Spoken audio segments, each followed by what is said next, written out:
Draško Stanivuković u više je navrata tokom mandata na čelu Banja Luke isticao važnost tolerancije i suživota. Njegov odgovor na pitanja o uklanjanju murala ratnom zločincu Ratku Mladiću u tom gradu u suprotnosti je s vrijednostima kojima je deklarativno pridavao važnost. Mural bivšem generalu Vojske Republike Srpske Ratku Mladiću, osuđenom na doživotni zatvor zbog genocida i ratnih zločina, osvanuo je nedavno na zgradi u banjalučkom naselju Mejdan. Upitan da li će mural biti uklonjen, Stanivuković je odgovorio: Nećemo uklanjati.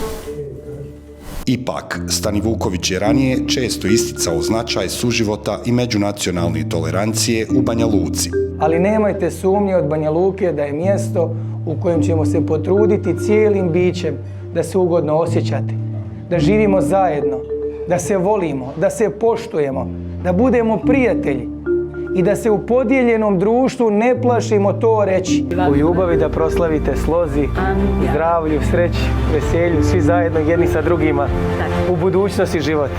Vaš grad vas obožava i voli i ovo je mjesto za sve nas.